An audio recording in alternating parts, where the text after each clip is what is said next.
Hello, my minions. Welcome to James and the Giant Peach Part 3, chapters 21 to 30. This will be the climax of the story, so exciting things to come. Also, guys, my school community page is now live. Link in the description below. In the school page, you can get all these videos, all the worksheets, and even live video book clubs with me and a few other students. So from now on, I won't say click the link in the description for your free worksheet, but I will say click the link to join my free school community. You will need a parent to join the community. Ba-bam, bam, ba-bam, ba-bam, ba-bam. Okay, quick recap. Part 2 ended with James explaining this crazy plan of hooking the seagulls to the peach, making them fly into the sky. The insects all agree that this is a brilliant plan, except for the earthworm, who is going to be used as the bait in this entire project. I don't think I'd agree to this plan either if I were the earthworm. Unfortunate for the earthworm, everyone believes this is their best shot at surviving this shark catastrophe, and so they get to work. Interestingly, James, who is the mastermind of this entire project, suddenly takes on this captain role, and the peach seems to be like a ship at this point. Now, for our first discussion question, I want you to think about at least 2 of James's actions that show his leadership. Leave your answers in the comments below or join the free community to get your full worksheet. Ba-bam!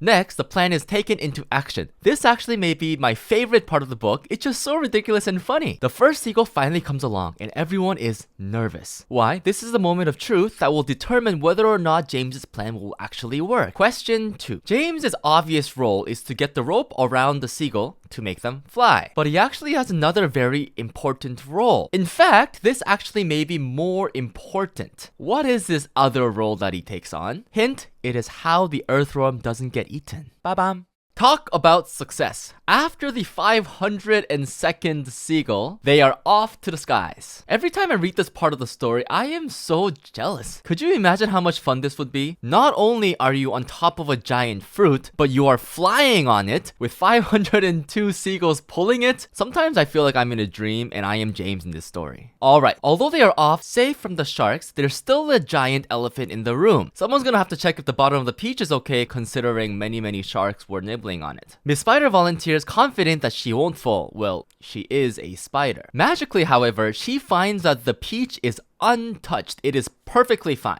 This seems utterly impossible for everyone, as they had felt the peach sinking from the shark nibbling on it. The old grasshopper then says, perhaps we were all so frightened that we simply imagined it. This is so interesting. So I'm gonna have to ask a question on it. Question 3. Have you ever had a similar feeling to the crew? As in, have you ever been so scared of something that you imagined terrible things would happen, but when you actually did it, it was okay?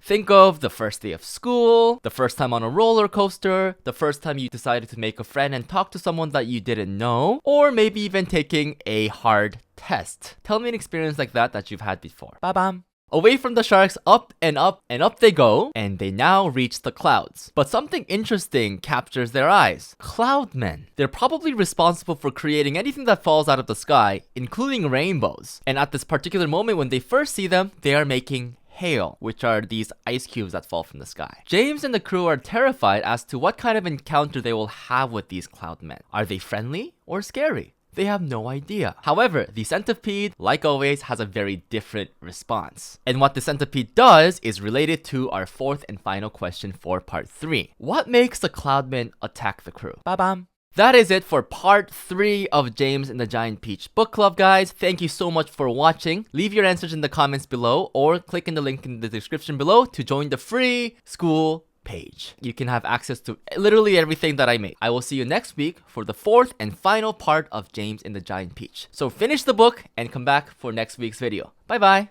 Ba bam bam. Ba bam ba bam. Ba bam bam. Ba bam ba bam. Ba bam bam. Ba bam ba bam. Ba bam.